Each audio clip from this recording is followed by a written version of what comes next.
وہاں کی بھی کچھ نہ کچھ تیاری. نبی پاک صلی اللہ تعالیٰ علیہ وسلم نے بکرا بھیجا گھر میں ذبح کرنے کے لیے.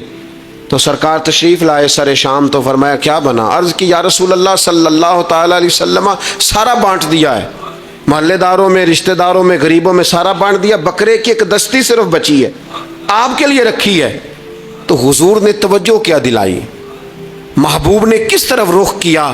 حضور فرمانے لگے اپنے اہل خانہ سے، ازواج مطہرات سے، کریم فرمانے لگے عائشہ وہ جو تم نے بانٹ دیا ہے نا وہ سارا ہی بچ گیا ہے، وہ سارا ذخیرہ ہو گیا، وہ جمع ہو گیا ہے آخرت کے لیے، وہ ہمارے پاس بچ گیا ہے. یہ جو تم سمجھتے ہو نا یہ بچا کے رکھا ہے، یہ تو ہم استعمال کر لیں گے، وہ ہم نے سیو کر لیا ہے، وہ بچ گیا ہے. حضرت ابو ذر غفاری رضی اللہ تعالیٰ عنہ اپنے خادم سے کہنے لگے کہ مجھے پتہ چلا ہے یہاں فلاں جگہ کچھ غریب لوگ آئے ہیں، تو اس طرح کرنا جو اچھا اونٹ ہے نا میرے اونٹوں میں سے اچھا اونٹ وہ ذبح کر کے نا تو ان سارے گھروں میں تقسیم کر دو، جتنا گوشت وہاں بھیجو گے اتنا ہی میرے گھر میں بھی بھیج دینا.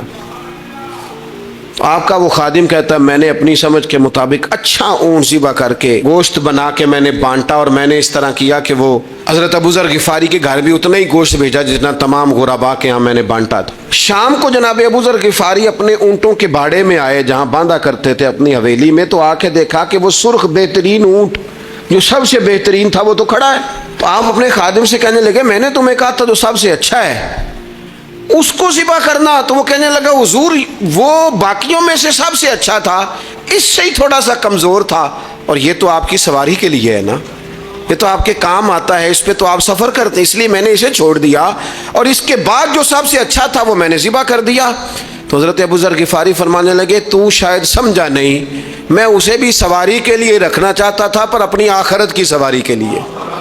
میرا دل تھا وہ جو آخرت میں سفر کرنا ہے نا، دشوار گزار گھاٹیاں ہیں، ان گھاٹیوں کے لیے وہ اونٹ میرے کام آ جائے گا، لہذا میں نے تجھے کہا تھا جو سب سے بہتر ہو وہ دے دینا تاکہ ذرا میری آخرت کی سواری بن جائے، تاکہ میں ذخیرہ کر لوں. بڑا دیا بال بچوں کو، بڑا دیا بہن بھائیوں کو، بڑا دیا دوست احباب کو، بڑے قرضے دیے ادھر ادھر، لیکن ساری زندگی دیے. ایک موقع پر صرف آپ نے کسی کو انکار کیا نہ، ایک موقع پر، تو وہ پچھلے جو 99 دفعہ آپ نے دیا ہوتا ہے وہ اس کا بھی منکر ہو جاتا ہے. وہ کہتا ہے تو نے کدی کام ہی نہیں آیا، وہ تو نے تو میری امید ہی توڑ دی. وہ سارے شکوے ساری زندگی کہاں خرچ کر دی بلا، کس مقام پر. اور یہاں حال یہ ہے کہ حضور فرماتے ہیں جب تو صدقہ دیتا ہے تو رب اسے اپنے دستے قدرت میں لیتا ہے، اور اس طرح تمہارے صدقے کو پالتا ہے جس طرح تم اپنے گھر میں بچڑا نہیں پالتے، اس طرح صبح قیامت تمہیں وہ نتیجے کے طور پر پلا ہوا صدقہ ملے گا. ہم اپنی آخرت کو چونکہ اس لیول پر یقین نہیں لاتے الا ماشاءاللہ، لہذا اس کی تیاری کے لیے ذخیرہ نہیں کرتے. اپنی آخرت کی تیاری کے لیے ذخیرہ کریں اور کوشش کریں کہ اور یہ عقیدہ اپنی اولادوں میں، اپنے متعلقین میں، اپنے احباب میں اس کو راسخ کریں. کوئی نہ کوئی بات عقیدہ آخرت کی، قیامت کی ضرور اس کا تذکرہ کریں. ان باتوں کو اپنی زندگی کا حصہ بنائیں. اگر عقیدہ آخرت نہ ہو تو دنیا کی ساری چیزیں ویسے ہی لوگوں کو عجیب لگنے لگ جائیں.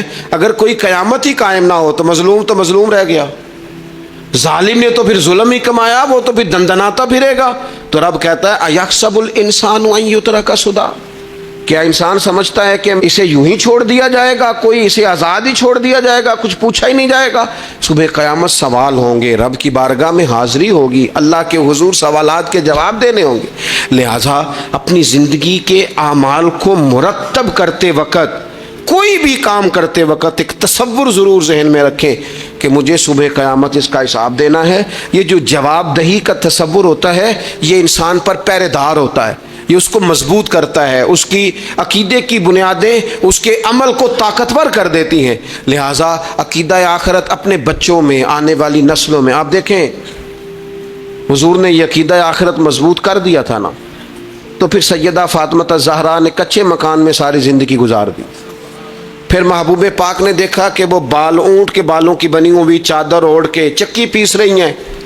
تو محبوب نے یہ نہیں فرمایا کہ اللہ آسانی کر دے گا، اچھا وقت آ جائے گا تو فکر نہ کرنا، یہ مشکل نہ محبوب کریم نے فرمایا فاطمہ دنیا میں تھوڑی مشقت برداشت کرو، اللہ آخرت کی ساری سعادتیں آپ کو ہی عطا فرمائے گا۔ گویا کریم نے فرمایا آپ کو یوں ہی زندگی گزارنی ہے، یہی طرز رکھنی ہے، اسی طرح ہی آپ کو وقت گزارنا ہے۔ جو آرام کا وقت ہے وہ اللہ تعالیٰ جنت میں عطا کرے گا۔ عقیدہ آخرت کی مضبوطی، تھوڑا سا ہمارے ایک بڑے قریبی دوست تھے، بڑا میرا ان سے پیار تھا، 34.5 سال عمر، خود ہارٹ اسپیشلسٹ ڈاکٹر، لیکن یہ پچھلے ہفتے وہ مریضوں کو چیک کر کے نیچے آ کے دفتر میں بیٹھے ہیں۔ ایک تو لوگ کہتے ہیں نا ہسپتال پہنچ جاتا تو شاید بچ جاتا، تو ہاسپٹل کے اندر ہی تھے اور ابھی چڑھتی جوانی، 34-35 سال عمر، لیکن کمال یہ تھا کہ میرے جیسے کئی لوگوں نے بھی آنسو اس لیے بہائے کہ اتنی چڑھتی جوانی میں اتنے خوبصورت ماحول کے اندر بھی انہوں نے مزاج خیر خواہی کا بنایا ہوا تھا، ہر شخص سے حسن کلام اور رب رسول کی طرف اپنا لگاؤ، نماز کی پابندی، جب بھی حال پوچھنا تو کہتے تھے اللہ اور اس کے رسول کا فضل ہے۔ تو اپنی زندگی میں جن لوگوں کا تصور آخرت مضبوط ہو جاتا ہے وہ کئی دفعہ جلدی بھی سمٹ کر چلے جائیں تو ان کے حق میں رحمت والے فیصلے ہوتے ہیں۔ اللہ تعالی ہمیں سمجھنے کی توفیق عطا کرے۔